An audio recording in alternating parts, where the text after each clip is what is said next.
Hey everyone, it's Friday afternoon and I decided to make guacamole and nachos for lunch today because the YAs are home all day. They didn't have to go to work today. Hopefully Danny can handle eating the tortilla chips, which I really need to use up because I got those on a BOGO on Super Bowl weekend and we still have a whole bag left. Once I get the guac made, let her try a chip. And if that's just too much for her, then she'll have soft tacos and Gabby and I'll have the nacho. Guacamole recipe, I'll put it in the description box below. But I cut this out of a magazine at least 10 years ago. How funny is that? Out of all the guacamole recipes I've tried, I like this one the best. I also use a little less red onion than the recipe calls for, just because I'd rather taste the avocado more than the onion. I've got the ground beef, 2 little packages out of my Bits and Bites bin. So here we go. I've got 3 perfectly ripe avocados chopped up. Those have been rotting in my fridge. So I'm gonna chop up this onion. I think this will be plenty for the guac. And I like mine diced really fine. I don't think I've made guacamole since we moved into this house. So 2.5, 3 years on that even. That's kind of shocking. I used to make it all the time. Funny how that goes. You get to make this stuff all the time, then you get away from it, and next thing you know, it's been a long time since you made it. All right, so that's good on that. And then these are little cherry tomatoes from my garden. I harvested these this morning. I'm gonna try cutting these in fourths, and hopefully that'll be small enough. If you don't have fresh tomatoes to chop up, you can always use salsa instead. But I find that guacamole keeps a little longer if you use fresh tomatoes. I'm really appreciating having that voluntary cherry tomato plant just keep giving in little dribs and drabs here and there. I've used probably the equivalent of 50 in the last 2 weeks. And it, slowly ripens them. I harvest maybe 20 at a time. So I'm not going to use these, just what's down here. Just kind of keep limping along. It's looking a little worse for the wear right now, but I'm planning on letting it do what it can for the next week or so. And then I'm going to probably chop it down to the stubs and see if it'll come back for me. And it calls for 2 garlic cloves, so I'm just going to put a teaspoon of minced in there. It also calls for fresh cilantro. I don't have any. I'm just going to sprinkle a little of this in there for color and not worry about whether or not it's giving it much flavor. And then a 1/2 teaspoon of salt, 1/2 teaspoon of black pepper, and a few sprinkles of red pepper flakes. I already squirted 1/2 lime on the avocado. The recipe calls for 1/4 of a cup, but I find that's a little more than you need, but you do you. You go by taste on that.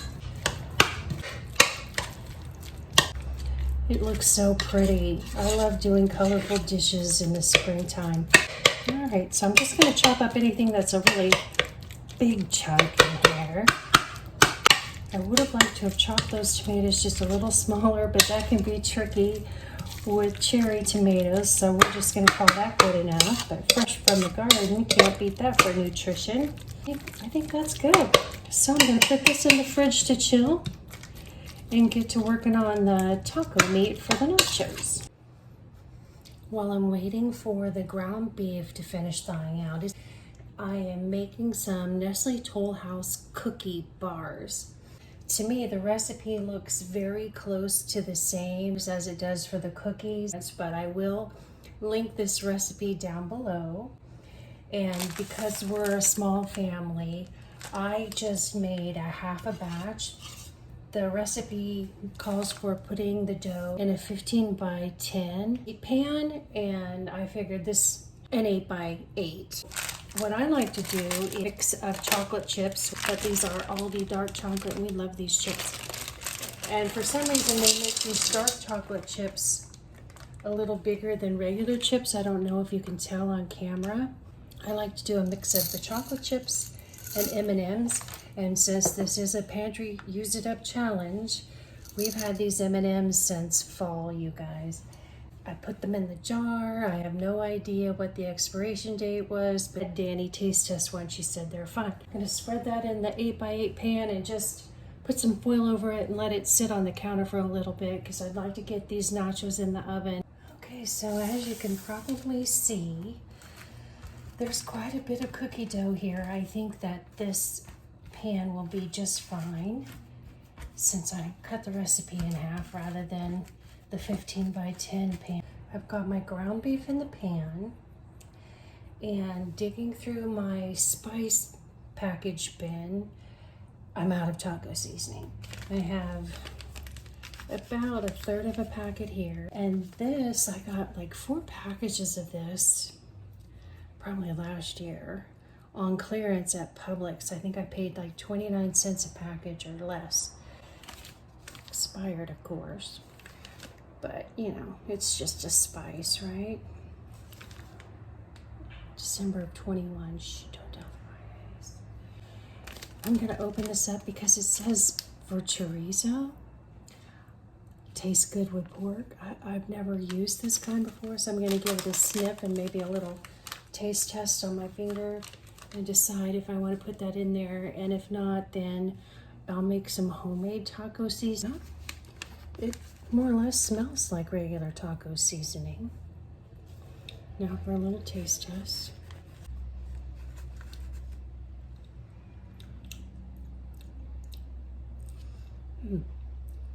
That's a really interesting flavor profile.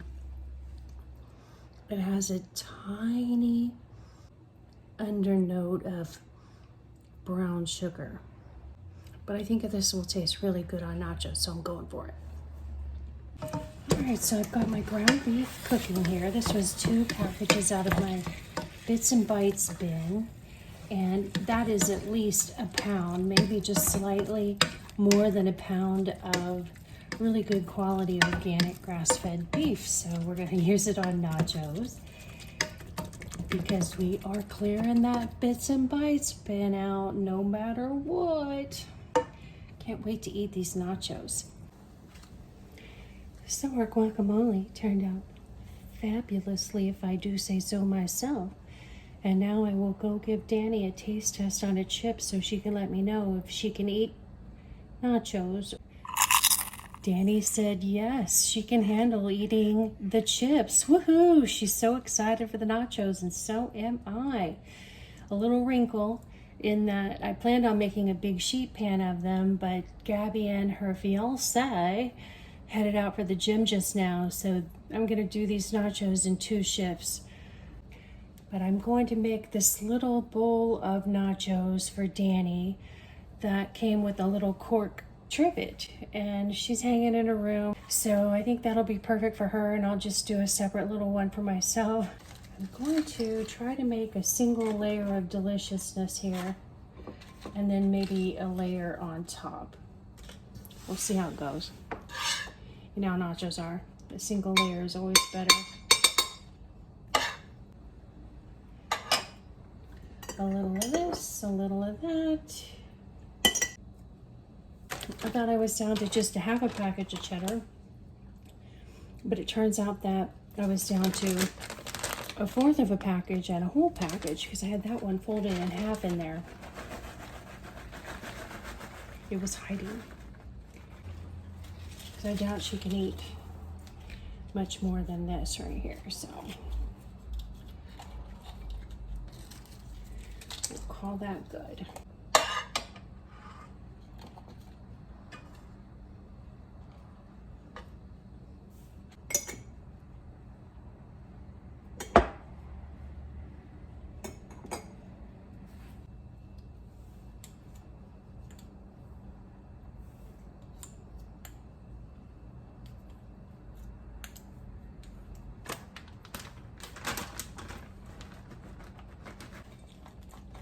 Keep it simple.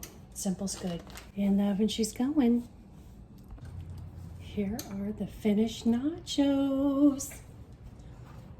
Sometimes you just have to spoil them a little bit. I'm going to take that to Danny. my nachos. More than I can eat, I'm sure, but I'll give it a good try. So I'll show you the cookie bars in a little bit.